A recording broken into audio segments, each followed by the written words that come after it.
I realized recently that I've been posting about checking the phase of your microphones, but I didn't even think about it. You might not know what phase is, so we're going to talk about that today.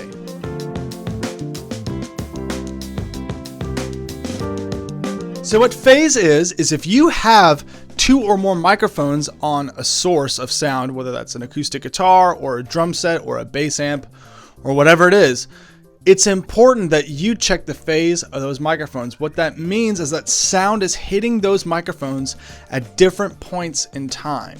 Okay, so if they are hitting at a point where they are out of phase, you actually are canceling out frequencies because sound is hitting them at just the slightest bit. I mean, we're talking milliseconds here. Like, we're talking super small amounts of time. But if they're not in phase with each other, if sound isn't hitting those two microphones at the exact same point in time, they're going to be out of phase, or a degree out of phase, because if you were to actually look at the waveforms of the sound, you might see that while this one is creating a crest and this one is troughing, they may not be actually exactly out of phase, but 90 degrees out of phase, or some variance in between those 2 points. So I want to show you what this sounds like, not just talk about it. Let's get to that. So this is a really good snare drum setup. You'll see that I have two SM57s mic'd on the top and the bottom. Typically what will happen is that this bottom one will actually be out of phase with the top one. Okay.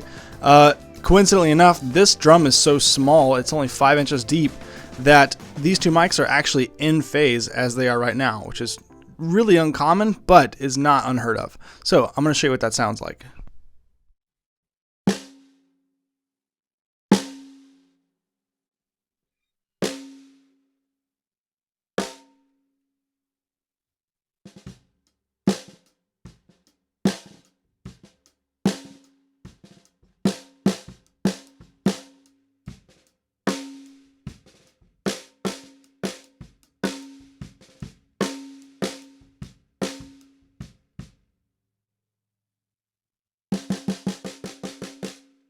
So as you probably heard, a snare drum, when it's out of phase with itself with two mics on it, is terrible sounding. You lose all that mid-range, all the bottom end, it's just gone. It's kaput, it's done, right?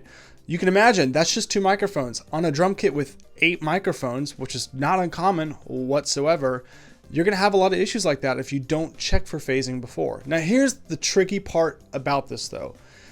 Sometimes phase issues sound good. But if you're going to do them, at least know what it sounds like when it's in phase and out of phase, right? And if you make a stylistic choice to do something that's slightly out of phase, at least then you know you're breaking the rules. Learn the rule first, then learn how to break it, okay? The next thing I want to show you is what an acoustic guitar sounds like when it's in phase and out of phase. And the method I'm using is a method I created, I believe. I don't see anyone else doing this, but it's where you take a ribbon mic, you put it horizontal with the fretboard, and then on top of that, you put a bright, and I mean like a pretty bright condenser to a pencil condenser to try and get as much articulation out of the guitar as you can. Because that ribbon microphone is going to capture a lot of the low end, a lot of the girth of the acoustic guitar, and that bright pencil condenser on top is going to capture all the articulation, and together they blend so well. So let me show you that.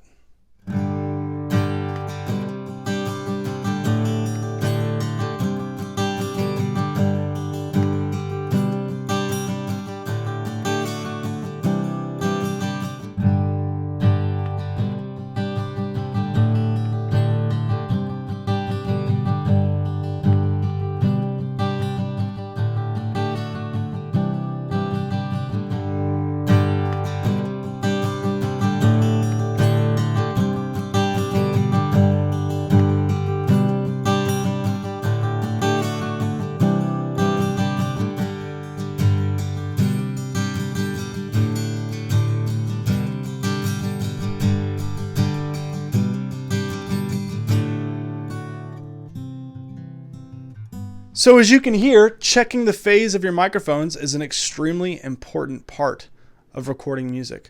And it can make or break drums. It can make or break just about any instrument, right? Now, let me say this too. Sometimes the simpler option is better. If I were recording a really dense song with a lot of different instrumentation, I probably wouldn't put two microphones on an acoustic guitar. because it's not going to need that low end information when it's sitting amidst all these other instruments anyway. So I would probably just use one microphone that makes it cut through, right? And just keep it simple at that point, you know, and then you're not even having to worry about phase being an issue because you're just using one mic. If you have any questions, please feel free to ask. I'd love to hear any comments, questions, concerns on this. Give me a follow and I'll be posting more stuff soon. So, Tiny Mike, out.